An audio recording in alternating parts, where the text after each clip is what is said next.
तो दोस्तों इसके पहले की वीडियो में हमने जाना था कि क्यों आपको एक्स्ट्रा मैरिटल अफेयर से दूर रहना चाहिए, और इस वीडियो में हम स्पेसिफिकली जानेंगे कि मैरिड मैन या मैरिड वुमेन के साथ जो रिलेशनशिप है, एक्स्ट्रा मैरिटल रिलेशनशिप है, वो कितना बड़ा डिज़ास्टर हो सकता है आपके लिए और आपको क्या क्या उसके बारे में जानना ज़रूरी है। दोस्तों मेरा नाम है गुरप्रीत सिंह, मैं हूँ एक लाइफ कोच। चलिए इस वीडियो को शुरू करते हैं। सबसे पहला रीज़न है मैरिड मैन या वुमेन से दूर रहने का, ये है कि आपके रिलेशनशिप का जो आप उनके साथ में हो उसका कोई फ्यूचर नहीं है। अगर उसका कोई फ्यूचर होता तो पर्सन पहले अपने पार्टनर को छोड़ता, फिर वो रिलेशनशिप के अंदर आता, और वो पर्सन अपनी वाइफ या हस्बैंड के तौर पे उसी पर्सन को चाहता है। मे बी टेम्पररीली कोई एक्साइटमेंट लाइफ में सीख कर रहा है या एड्रेनलिन रश सीख कर रहा है, इसलिए वो रिलेशनशिप में पड़ रहा है, पर वो बिल्कुल भी कतई नहीं ये चाहता कि वो दूसरी मैरिज करे या अपनी मैरिटल लाइफ को ख़राब करे। वो सिर्फ टू टाइमिंग करने की कोशिश कर रहा है, इसलिए आपको दूर रहना चाहिए। दूसरा रीज़न है कि आप इस पर्सन को, इस लड़की या लड़की को ट्रस्ट नहीं कर सकते, क्योंकि ये जो अपने पार्टनर को ही चीट कर रहे हैं, वो आपके क्या होंगे, वो आपके साथ कैसे वो ट्रस्टवर्दी रहेंगे, कैसे फेथफुल रहेंगे। तो जो पर्सन एक पर्सन को चीट कर सकता है, उसकी वैल्यू सिस्टम में मे बी चीटिंग नॉर्मल है, और हो सकता है वो आगे भी आपको भी चीट करे, इसलिए ट्रस्ट करना बहुत ज़्यादा डिफ़िकल्ट हो सकता है आपके लिए एक मैरिड मैन या वुमेन को।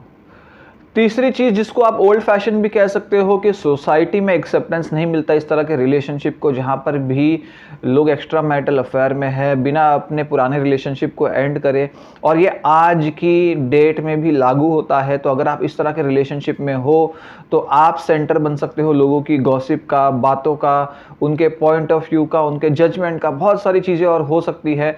इसलिए शायद ये आपकी मेंटल हेल्थ पे भी टोल ले सकता है। चौथा रीज़न है कि आप उस पर्सन पे डिपेंडेंट हो गए, क्योंकि आपके पास कोई सपोर्ट सिस्टम नहीं हो, आप अकेले हो, या आपका रिलेशनशिप अच्छा नहीं चल रहा है, या आप खुद ही में भी सिंगल हो, या मे बी आप का हस्बैंड या आपकी वाइफ अभी है नहीं है, या आपका डाइवोर्स हो गया है और आप कुछ नया सीख कर रहे हो। और आप किसके साथ सीख कर रहे हो? जो ऑलरेडी पर्सन कमिटेड है, एक फैमिली लाइफ के अंदर है, जिसकी वजह से सबसे बड़ा डिजास्टर है, क्योंकि आपकी डिपेंडेंसी उनके ऊपर हो गई है, इसलिए आपको उनको लीव करना डिफिकल्ट हो रहा है, पर वहाँ से कभी भी आपको 100% कमिटमेंट नहीं मिल पाएगा। फिफ्थ रीज़न है कि जो मैरिड मैन या वुमेन आपके साथ जो रिलेशनशिप में है, वो सिर्फ आपके साथ अच्छी मोमेंट्स को एंजॉय करने के लिए है, और जैसे ही आपकी लाइफ में कोई एडवर्सिटी आती है, कोई प्रॉब्लम आती है, वो पर्सन आपको कहीं भी नज़र नहीं आता, वो कहीं भी दिखता नहीं है, वो सपोर्ट सिस्टम नहीं रहता, या वो इनएडिक्वेटली अवेलेबल रहता है। पर ये अगर कमिटेड रिलेशनशिप है तो उसकी अवेलेबिलिटी आपके लिए 100% होनी चाहिए। सिक्स्थ रीज़न है कि आपको उस पर्सन के हिसाब से चलना पड़ेगा, उसकी अवेलेबिलिटी के हिसाब से चलेगा, उसके रूटीन के हिसाब से चलना पड़ेगा। उसकी अवेलेबिलिटी तब पॉसिबल है जो अपनी वाइफ या हस्बैंड से कुछ टाइम निकाल पाए आपके लिए, और आप एक तरीके से बोल सकते हैं कि बेगर्स आर नॉट चूज़र्स, और आपको जो आपको मिल रहा है आपको एक्सेप्ट करना पड़ेगा। सिर्फ आपकी ये जो नीड है, अकेलेपन की नीड है, वो आपको फोर्स कर रही है, आपके लॉजिक और रैशनैलिटी को वो डिलीट कर रही है, और आपको ये समझ नहीं आ रहा कि क्यों आप ये रिलेशनशिप में हो, जबकि आपको जो आप एक्सपेक्ट कर रहे हो आपको मिल भी नहीं रहा। एक मैरिड मैन या वुमेन आपको सिर्फ एक ऑप्शन की तरह ट्रीट कर रहा है, उसकी फर्स्ट प्रायोरिटी उसकी वाइफ या हस्बैंड ही है। वो कभी भी अपने पार्टनर को नहीं छोड़ना चाहता, नहीं छोड़ेगा, अपनी मैरिटल लाइफ को ख़राब नहीं करेगा। आप उसके लिए एक ऑप्शन हो, मे बी एक टाइम पास हो, मे बी सिर्फ दिल बहलाने का एक जरिया हो, और कुछ भी नहीं है। वो आपको बार बार ये बोल सकते हैं आपसे कितना प्यार करते हैं, आपसे शादी करना चाहते हैं, पर कर नहीं पा रहे हैं, सोसाइटी क्या कहेगी, घर वाले क्या कहेंगे, उनकी लाइफ मेस में हो जाएगी और डाइवोर्स हो जाएगा, बच्चों पे इफेक्ट होगा। बहुत सारा एक इमोशनल जाल भी वो खेलते हैं आपके साथ में, मैनिपुलेट भी करते हैं, और इस वजह से कि आप हर चीज़ को बिलीव कर लेते हो और आप कंटिन्यू करते हो, इस रिलेशनशिप को फ्लरिश करने देते हो। अगला रीज़न है कि वो जो मैरिड मैन या वुमेन है सिर्फ अपनी लाइफ का वॉइड फिल कर रहे हैं, एम्प्टीनेस को फिल कर रहे हैं। जैसे आप अपनी लाइफ के अंदर किसी पर्सन की एब्सेंस को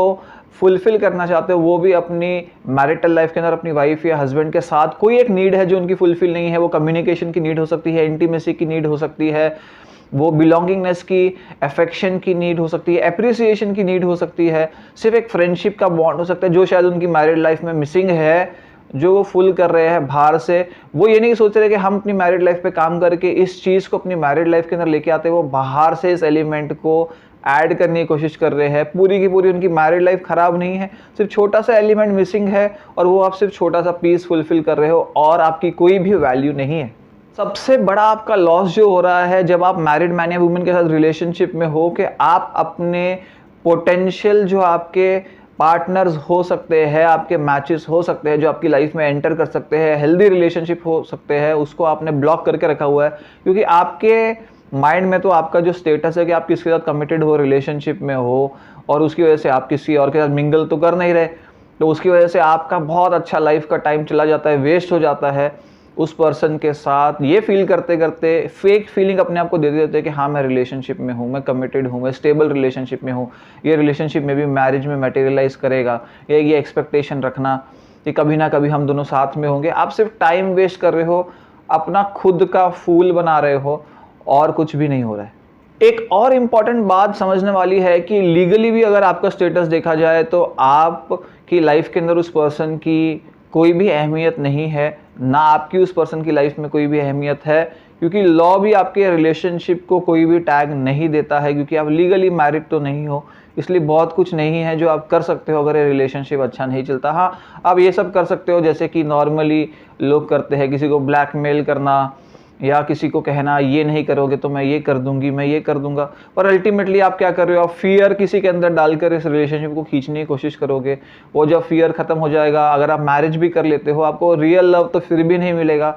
आप फिर भी भटकते रहोगे, फिर भी आप एम्प्टी ही रहोगे, और मे बी वो और किसी के साथ भी चीट कर लेगा।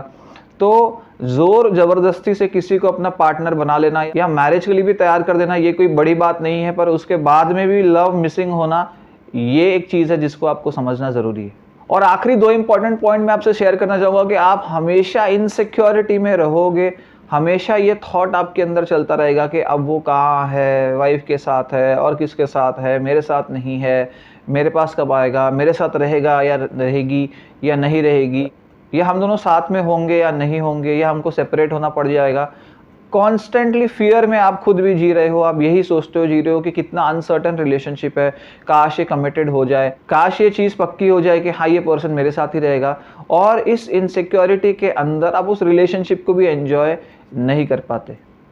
और आखिरी पॉइंट आपसे मैं शेयर करूंगा कि ये रिलेशनशिप का जो एंड है वो बहुत ज़्यादा हर्टफुल होता है, बहुत ज़्यादा डिस्टर्बिंग होता है, बहुत ज़्यादा सैडनिंग होता है, हार्ट ब्रेकिंग होता है। अल्टीमेटली आप दोनों को पार्ट वेज करना पड़ेगा, या सोसाइटी की वजह से, या उसकी खुद की वैल्यू सिस्टम चेंज होगी उसकी वजह से, या उसको रियलाइज़ होगा कि अपनी वाइफ या हस्बैंड क्या चीटिंग कर रहा था या कर रही थी, तो चलो अलग हो जाते हैं। जो भी रीज़न होगा, ये रिलेशनशिप लंबे टाइम तक नहीं चल पाएगा, इसकी कोई ना कोई वैलिडिटी है, चाहे 6 महीने है, चाहे 1 साल है, चाहे 2 साल है, ये एंड होगा ही। और जब एंड होगा आपको पता चलेगा कि आपने जहाँ इन्वेस्टमेंट किया था वो तो एक डेड इन्वेस्टमेंट था, उसका कोई भी रिटर्न नहीं आया, आपका टाइम वेस्ट हुआ, आपका एक्सपीरियंस है वो वेस्ट हुआ, और वो एक्सपीरियंस ने आपकी लाइफ के अंदर कोई ना कोई वुंड छोड़ दिए और आप हर्ट हो गए अल्टीमेटली, और वो पर्सन अवेलेबल भी नहीं था। तो ये पछतावा होने से पहले अगर आप ये वीडियो देख रहे हो और आप किसी मैरिड मैन या वुमेन के साथ रिलेशनशिप में पढ़ रहे हो, पढ़ने के बारे में सोच रहे हो, या हो,